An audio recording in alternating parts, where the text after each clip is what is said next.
Can you believe we're nearing the end of autumn already? I feel like it was only summer a couple of weeks ago. But the good news is it's bulb planting season, and that gets me pretty excited. I love trying new combinations and even adding to my existing bulbs.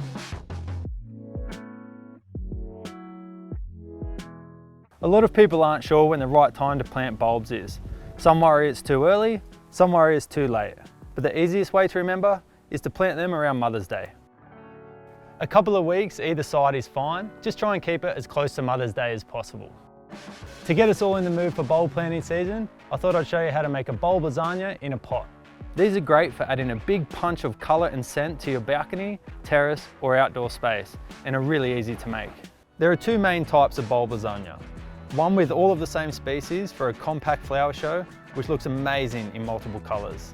The second type is planted out for succession flowering, meaning one will flower, then the next, then the next. This gives you beautiful colour and scent for much longer. They're both made the exact same way, regardless of which one you choose. But today, I'm going to show you a succession flowering lasagna with some of my personal favourites. The first step is to grab a large pot with a drainage hole at the base.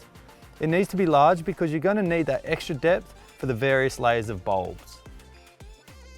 Next, fill the bottom with stones or crock, which is just broken up old pots or tiles. This helps with drainage as it prevents the roots and potting mix from blocking up the drainage hole.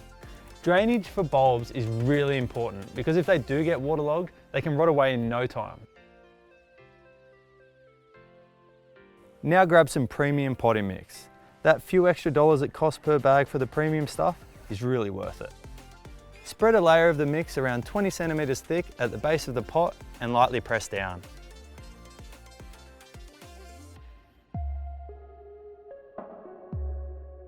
We're ready for our first layer of bulbs. These will be the last to flower. I've chosen tulips because 1, I love them, and 2, they like to be planted deep. I'm using a mix of Bacasa Tulip White and Monet Tulip Lemon Lace. I think these two will look amazing together. When planting bulbs, it's really important to always have the tip facing upwards. The only exception to this is anemone and ranunculus. You also need to space them around a bulb's width apart to allow for bulb swell. Add some more potting mix to around 10 centimetres thick and lightly compact.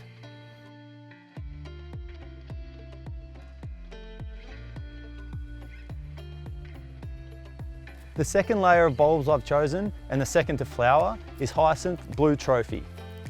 The blue in these stunners will really stand out against the whites and the yellows of the tulips. But not only that, they smell incredible too.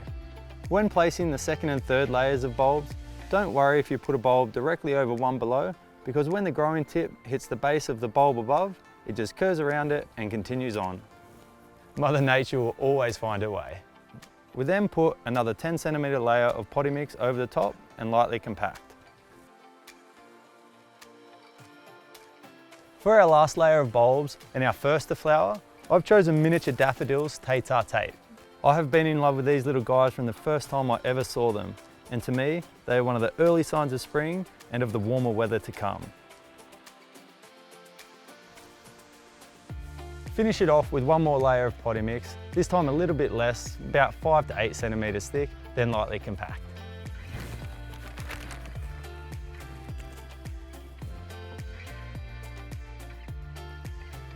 Give the bulbs a really good soak with Hoselink Seaweed Tonic to give them a kickstart.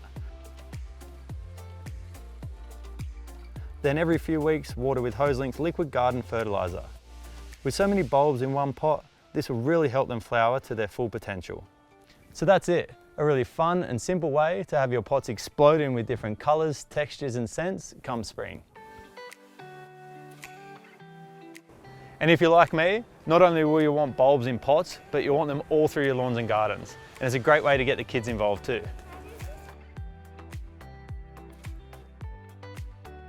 I do this by grabbing big handfuls or by using a tub and throwing them out randomly into the area I'm planting in. Then I sow wherever they land. Now, most bulbs will come with a label that tells you how deep to plant them, but if they don't, a general rule is to plant them twice as deep as they are tall. Once planted, throw out a slow release pellet fertiliser or some blood and bone and water in. Now go and make yourself a lasagna.